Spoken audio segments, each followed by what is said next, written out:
Ang pagbabalik ni Kai Sotto, nagumpisa na muling mag-workout si Kai at Chinese Taipei National Team. Grabe ang takot sa Gilas Pilipinas? Yan ang ating mga pag-uusapan para sa video natin na ito.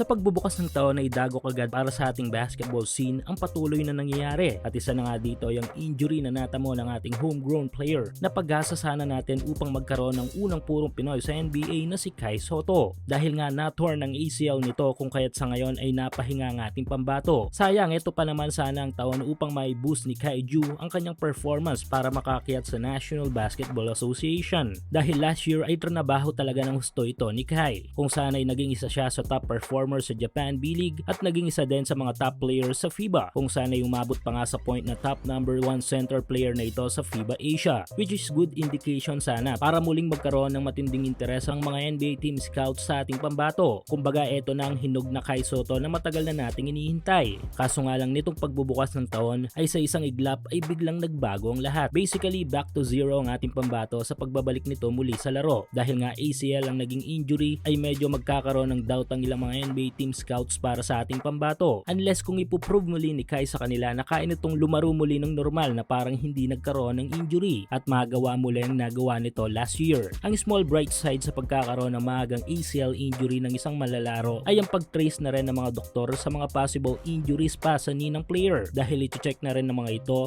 ang dalawang tuhod ng player para malaman kung may possible indication pa ng torn ACL sa hinaharap. Kaya nasa player na lang kung gaano kabilis ang paggaling nito matapos ang operasyon. Normally 6 to 9 months ang pagpapagaling nito pero pa pwedeng mapaaga o tumagal pa. Again, depende sa malalaro yan.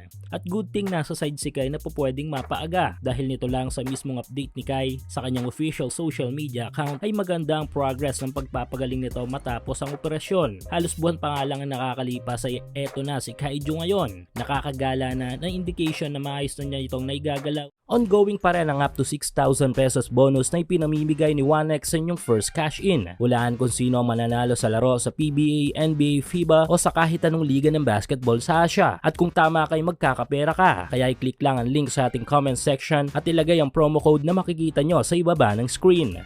At ang matindi pa nga dito ay ang ilang mga footage na nag-workout na ang ating pambato. Well, may chance talaga na mangyari ito dahil nga bata pa si Kai at ikukumpara sa medyo may edad na ng mga players ay mas maaga ang pag-recover nito sa alinmang injuries. Kaya kung sakaling magtuloy-tuloy ito ay baka makaabot pa si Kai sa Asia Cup Championship na pinaka-importanting laban na harapin ng ating national team ngayong taon sa FIBA. Kaya sana ay mas maging maganda pa ang healing process ng ating pambato. Samantala habang nagpapagaling ang may tuturing nating one of the main man ng ating national team ay mamaya sasabak naman ng Gilas sa dalawang huling laban nila this FIBA window. Ito nga ay kontra sa national team ng Chinese Taipei. Ayon kay Gilas head coach Tim Cone ay hindi nila i-relax ang laban sa Taipei. Dagdag pa nito ay much better squad na daw ang Taipei ngayon dahil nga may bago silang naturalized player at coach. Pero habang si coach Tim ay mukhang papatol sa Taipei ay kabaliktaran naman ito sa national team ng Taipei. Dahil takot ngang namutawi sa mga ito sa magiging laban mamaya. Yes, sobrang lakas kasi ang tingin ng mga ito sa ating national team. Sa post nga ng mismong City sa kanilang official IG account ay tinawag na powerful Filipino team ng mga ito ang Gilas.